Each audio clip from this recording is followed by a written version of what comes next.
Salut YouTube et bienvenue dans cette nouvelle vidéo. Si jamais tu me connais de TikTok, tu sais que j'ai l'habitude de parler beaucoup de piercing parce que je me suis fait percer plein de fois. J'ai vécu énormément d'expériences de piercing différentes et que je trouve que les gens sont trop peu informés à ce sujet et veulent trop peu s'informer à ce sujet alors que c'est un acte aussi important pour moi que l'acte du tatouage et que du coup j'en parle pour essayer d'éveiller un petit peu les consciences et les gens. Donc j'ai décidé aujourd'hui de faire cette petite vidéo du tout à savoir sur le piercing avant de faire son premier piercing pour un petit peu te donner des clés et t'aider à savoir comment trouver ton perceur et ton piercing. Tout ce que je vais dire dans cette vidéo, c'est juste mon expérience personnelle, les choses que j'ai retenues de mes propres perceuses, etc., etc. Évidemment que mon avis ne vaut pas celui d'un perceur, dont c'est le métier, et que si jamais tu as le moindre problème avec ton piercing, au lieu de regarder sur YouTube, sur TikTok ou sur Internet, le premier truc à faire, c'est toujours d'aller voir ton perceur. Qu'on se fait percer chez un perceur et non pas chez un bijoutier ou chez un vendeur de bijoux, mais chez la personne dont c'est le métier, c'est-à-dire le perceur lui-même. Maintenant que ces petites précisions ont été faites, c'est parti, nous pouvons commencer la vidéo. Cette vidéo, je vais la faire en 4 points. Choisir le piercing, choisir le perceur, le jour J et prendre soin de son piercing. Pour commencer, il faut donc choisir ton piercing. Est-ce que tu as juste envie de faire un piercing ou est-ce que tu sais précisément quel piercing tu veux faire? Une fois que tu t'es renseigné sur le piercing que tu veux faire, est-ce que tu sais les soins qui vont être liés, ce qui va être dérangeant avec ce piercing et comment tu vas devoir adapter ta vie par rapport à ce piercing-là. Ce sont des choses qu'il faut prendre en compte et dont il faut faire attention avant de faire ton piercing. Est-ce que tu veux faire l'oreille, le visage, le corps? Est-ce que le piercing est pratique pour ta vie? Par exemple, si tu es quelqu'un qui est régulièrement enrhumé, faire un piercing au niveau du nez, ce n'est pas impossible, mais c'est un petit peu embêtant et il faut le savoir. Si par exemple tu es une personne qui met beaucoup de jean taille haute, sachant que lors du piercing au nombril, le premier mois, tu ne peux pas porter de jean taille haute, c'est une information à prendre en compte lors du moment où tu vas te faire percer. Ensuite, dans le choix du piercing, il y a aussi les soins qui correspondent à ton planning et tes habitudes. Les habitudes, j'en ai déjà parlé, mais pour le planning, ça va être par exemple, pour revenir sur le piercing au nombril, si tu veux te faire percer le nombril, mais que 2 jours plus tard, tu pars en hôtel spa au bord de la mer, c'est peut-être pas une bonne idée, sachant que tu n'as pas le droit de te baigner pendant 3 semaines après ton piercing. Ce sont des petites choses à prendre en compte avant de le faire. Une fois que tu as choisi ton piercing, il faut choisir ton perceur. Le choix du perceur, c'est extrêmement important dans la bonne cicatrisation et dans la bonne réalisation de ton piercing. Beaucoup de personnes vont chez soit des perceurs qui sont vraiment à 5 € le piercing, c'est catastrophique, soit chez Claire's, les bijouteries et j'en passe. Et après, ils se retrouvent avec énormément de complications et ne savent pas quoi faire.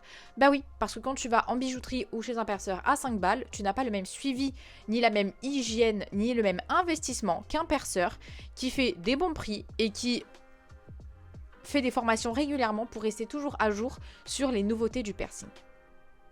Donc, comment choisir ton perceur? C'est un petit peu au petit bonheur la chance, mais je peux te donner quelques conseils pour savoir comment savoir si ton perceur est un bon perceur ou pas.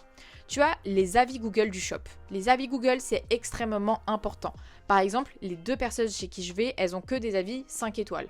Si tu as un perceur qui te fait de l'œil mais qu'il a beaucoup d'avis 1 étoile, je te conseille quand même de les lire et de les prendre en compte, c'est quand même important le retour client. Ensuite, tu as les fiches de soins. Par exemple, si ton perceur ne t'indique pas que tu dois changer ton bijou 1 mois après, c'est quelque chose de très important. Si ton perceur ne t'indique pas qu'il faut nettoyer le piercing plutôt que de le désinfecter. Si ton perceur ne t'indique pas que les soins se font au sérum phi et qu'il ne faut pas arracher les croûtes. Tout ça, ce sont des choses extrêmement importantes qu'il faut prendre en compte pour le soin de son piercing et pour que son piercing soit en bonne santé. Dans choisir le perceur, tu as aussi la qualité du bijou. Si le perceur propose que des bijoux en acier inoxydable, c'est vraiment pas une bonne chose. Aujourd'hui, en France, on conseille de mettre des bijoux en titane ASTM F136. C'est un titane dans lequel il n'y a pas de nickel et qui va faire que ton piercing va déjà avoir moins de risque de faire d'allergie. C'est quelque chose d'important. Et même si tu n'as jamais fait d'allergie de ta vie, c'est pas pour autant que là tu peux pas en faire. Donc c'est quand même à prendre en compte. Et tu as aussi la bonne cicatrisation du piercing. Avec ce titane là, tu as plus de chances de bien cicatriser que si tu mets de l'acier inoxydable qui peut favoriser les fragilités au niveau de la zone percée. Ensuite, ce que tu peux faire aussi pour bien choisir ton perceur, c'est tout simplement aller le voir et discuter avec lui. Tu n'es pas obligé de prendre rendez-vous et de directement faire ton piercing. Tu peux très bien un jour passer au shop et lui poser des questions sur, voilà, par exemple, je veux faire le piercing à la langue, est-ce que je vais zozoter, pendant combien de temps ça va être le cas, qu'est-ce que j'ai comme soin à faire, est-ce que je peux fumer si je fume, combien de temps va prendre la cicatrisation, est-ce que je vais pouvoir manger normalement. Comme ça, tu as toutes les informations dont tu as besoin avant de réaliser ton piercing. Et surtout, tu vois le feeling avec le perceur. C'est quand même assez important. Je trouve que c'est important d'avoir confiance en son perceur. Il va modifier une zone de ton corps. Ça peut être irréversible parce que dans tous les cas, quand tu te fais percer, tu auras une cicatrice. Et que si c'est mal fait, bah c'est pas fou. Si t'as pas confiance, alors que par exemple tu dois te faire percer les tétons mais que t'es pas à l'aise avec ton perceur, c'est pas fou non plus. Donc c'est quand même important d'aller le voir, de juste discuter avec lui et de pouvoir voir si tu as confiance en lui, si le feeling est bien passé, si c'est ok pour toi, si aussi les informations du piercing que le perceur t'a donné te conviennent. Et voilà. Une fois que tu as choisi ton piercing et que tu as choisi ton perceur, c'est le jour J, il faut aller se faire percer. Le premier truc qu'on entend pour les gens qui ne sont pas trop percés et qui veulent aller le faire, c'est la douleur. Il faut savoir que la douleur, c'est extrêmement subjectif et que personne ne ressent la douleur de la même manière. Par exemple, pour te donner mon propre exemple et ma propre expérience, je me suis fait percer les tétons et je me suis aussi fait percer le nombril. J'ai eu exactement la même douleur pour les tétons que pour le nombril, alors que techniquement, c'est pas censé être le cas. Par contre, pour les piercings du visage, on m'a dit que j'aurais hyper mal et j'ai jamais eu vraiment très mal parce que je suis plus sensible du corps que du visage, tout simplement. Donc, ça dépend de tout un chacun. Il y a des gens qui vont avoir hyper mal piercing au nombril, il y a des gens pas du tout. Il y a des gens qui vont avoir hyper mal piercing au nez, il y a des gens pas du tout. C'est vraiment propre à chacun. C'est aussi une petite chose qui peut t'aider à gérer ton stress et la douleur, c'est les conseils que donnent les perceurs avant d'aller se faire percer. Passer une bonne nuit de sommeil, genre par exemple si t'es rentré de boîte à 6h du mat, aller te faire percer à 10h, c'est pas la meilleure idée de la terre. Bien manger avant ton rendez-vous piercing parce que faire un malaise, c'est pas fou. Et puis, tu ressentiras plus la douleur si t'as pas mangé. Bien boire et ne pas boire d'alcool. Ce sont des conseils vraiment importants qu'il faut appliquer pour que tout se passe au mieux. Ensuite, on a l'importance du bijou, je t'en ai déjà parlé sur le Titane ASTM F136, mais quelque chose que tu peux prendre en compte, c'est l'esthétique de ton bijou. Il y a beaucoup de perceurs aujourd'hui qui proposent de se faire percer avec un bijou qui est déjà beau. C'est-à-dire c'est des bijoux que tu peux mettre une fois la cica terminée, mais que tu peux mettre aussi lors du perçage parce que c'est des bijoux qui sont déjà en titane ASTM F136 et donc du coup, il n'y a pas de souci. Ça t'évite d'avoir juste les deux petites billes là, pas très très jojo, que personne n'aime vraiment. Et comme ça, au lieu de changer ton piercing au bout de 2 semaines avec un piercing clair parce que t'en as marre de tes petites billes, et bien tu pourras avoir dès le départ un beau bijou. Évidemment que du coup, le prix est plus important. Si tu vas faire un piercing au nombril à 50 balles et que le piercing que tu choisis coûte 35 €, bah ça te fait 85 € quoi. Mais je trouve que c'est quand même important de prendre en compte parce que un bijou qui est en titane n'a pas besoin de se changer régulièrement. C'est-à-dire que tu peux te faire percer le nombril avec un bijou en titane qui est magnifique et le garder pendant 10 ans. Il n'y a absolument aucun problème. Donc c'est un investissement à mettre et de toute façon si t'es pas prête à mettre prête ou prêt à mettre cet investissement dans ton piercing, ne te fais pas percer, tout simplement. Donc on a des beaux bijoux qu'on peut mettre. C'est toujours important, même après la cicatrisation, de mettre du titane parce que c'est pas parce que ton piercing est cicatrisé que tu ne peux pas avoir de complications ou de gênes ou d'infections, etc., etc. L'endroit qui est percé, c'est une zone qui est vivante et qui toute ta vie va réagir. Donc il faut en prendre soin et de faire attention et mettre des bons bijoux tout au long de ta vie et de la vie de ton piercing. Une fois que du coup tu as choisi ton bijou, une fois que tu as choisi... Ah, dernière petite précision d'ailleurs pour les bijoux, il y a évidemment des bijoux, des formes de bijoux qu'on ne peut pas mettre à certains endroits dès le perçage. Par exemple, on ne peut pas mettre d'anneaux pleins lors d'un nostril, on ne peut pas mettre Est-ce qu'il y a d'autres exemples? Je ne sais plus, mais c'est un des exemples, par exemple. C'est quelque chose à prendre en compte. Donc une fois que tu as choisi ton bijou, que tu sais comment éviter d'avoir trop mal, que tu sais que la douleur c'est hyper subjectif, donc on ne sait pas si tu auras mal ou pas, quelque chose de hyper important, c'est les soins post-piercing. C'est même, après le choix de ton perceur, la chose la plus importante dans la vie de ton piercing, avec le choix du bijou aussi qui est quand même très très important. Le soin de ton piercing, c'est toutes les choses à faire et à ne pas faire après avoir fait ton fameux piercing. Déjà, il y a le temps de cicatrisation. Il faut savoir qu'un piercing n'est jamais cicatrisé en 1 mois. c'est la première phase de cicatrisation, donc c'est la première phase de ta peau qui cicatrise. Et là, c'est là qu'on va pouvoir changer la taille du bijou, le bijou, et voilà. Mais une fois que tu as changé ton bijou et que tu as passé les 1 mois, ton piercing n'est pas pour autant fini de cicatriser. En général, la cicatrisation prend 6 mois à 1 an pour une cicatrisation complète. C'est juste qu'après ce mois-là, toutes les interdictions que tu avais, techniquement, c'est bon, elles sont levées.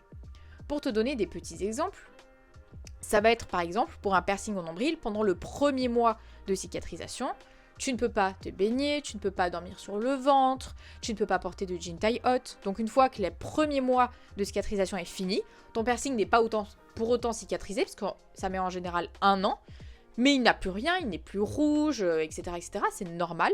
Pour autant, il faut continuer à prendre soin, à faire attention. Tu as juste le droit de remettre des jean taille haute, de dormir sur le ventre et de te baigner. Mais c'est pas pour autant que c'est YOLO et on fait n'importe quoi. Pas du tout. De toute façon, on fait jamais n'importe quoi avec ces piercings. Donc le soin post-piercing est très important et comme je te disais, du coup, il y a au-delà de l'aspect soin, c'est-à-dire le nettoyage au sérum Phi 2 fois par jour, il y a aussi l'aspect interdiction. Donc par exemple, pour les oreilles, on ne dort pas sur ses oreilles après un piercing. Et là, ça va même au-delà du premier mois. Je crois que c'est bien 3 mois. On a aussi par exemple pour les piercings buccaux où on ne doit pas fumer, ni boire, ni avoir de relations intimes avec sa bouche pendant au moins le premier mois, si c'est pas 3 mois. Je crois que ça dépend des perceurs. Mais bref. Donc il y a des interdictions à prendre en compte. Et ces interdictions, il faut aussi les prendre en compte avant de faire ton piercing. C'est quand même important. Une fois que tu t'es fait percer, que tu sais comment prendre soin de ton piercing, il y a des petites choses qui peuvent arriver. Il y a des petites habitudes à prendre. Et il y a aussi des petits problèmes qui peuvent arriver dont il ne faut pas s'alarmer. Et il faut savoir comment y réagir. Donc, ce qui peut arriver avec ton piercing, c'est la rougeur. Les rougeurs pendant la première semaine, c'est tout à fait normal. On vient de faire un trou dans ton corps et d'y mettre un matériau à l'intérieur qui n'était pas censé être là. C'est normal que tu sois rouge. Il y a aussi le sang. Le sang, tu peux saigner à ton piercing pendant la première semaine. C'est tout à fait ok. Si ça dure plus longtemps, là par contre, il faut aller checker chez ton perceur pour voir si tout a été fait correctement, si c'est juste toi qui as tendance à beaucoup saigner, etc. Il y a des habitudes à prendre. Pensez à nettoyer son piercing 2 fois par semaine. Et même une fois que ton piercing a fini sa première phase de cica, il faut continuer à nettoyer ton piercing. Pas forcément au sérum Phi, ça peut être juste sous la douche. Personnellement, parfois, je ressens le besoin de nettoyer mon piercing au sérum Phi. Et voilà. Mais il ne faut pas sur-nettoyer son piercing parce que là, ça peut être l'effet inverse. Et tu peux avoir une irritation. Donc on en vient aux petits problèmes, tout ce qui est kéloïde, excroissance et irritation.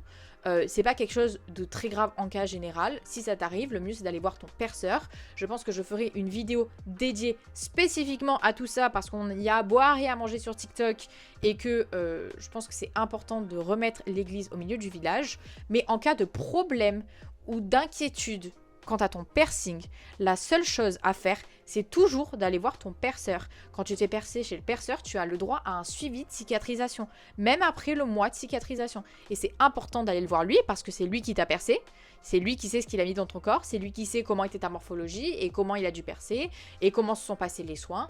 Donc, c'est lui qui a ton suivi, c'est à lui qu'il faut demander des conseils si jamais tu as un problème. Et j'aimerais finir cette vidéo sur quelque chose de très important dans le soin piercing et dans prendre soin de son piercing, c'est le changement de barre. J'entends beaucoup de gens qui ne changent pas leur barre après le premier mois de cicatrisation et qui se retrouvent finalement avec des excroissances. C'est extrêmement important de changer la barre de son piercing parce que quand tu t'es percé, on met une barre qui est longue. Parce que si jamais tu gonfles, eh ben, il faut que la peau puisse prendre de la place sans avaler le piercing, c'est quand même mieux. Et une fois que tu as fini ton premier mois de cicatrisation, tu dégonfles. Et donc la barre est trop longue. Et si tu gardes cette barre trop longue et que tu dors dessus, et que tu joues avec, et que tu t'accroches, et ben ça va faire mal à ton piercing. Et donc ça peut là, à ce moment-là, créer des complications. Donc c'est vraiment important d'avoir une barre qui est vraiment adaptée à ta morphologie et à la cicatrisation de ton piercing, tout simplement. Bref, j'espère que cette petite vidéo avec les petites choses à savoir sur les piercings t'aura aidé. Si jamais tu as des questions, n'hésite pas à les laisser en commentaire et je me ferai un plaisir d'y répondre. Si jamais tu veux que je fasse une vidéo piercing ou tatouage sur un sujet précis et que je me sens de la faire parce que je connais 2-3 trucs et tout, n'hésite pas. Et évidemment, toujours, la meilleure chose à faire, c'est toujours de demander des conseils à ton perceur et pas à TikTok, Internet ou même à moi. Bref, bisous, à la prochaine pour une nouvelle vidéo. La bise!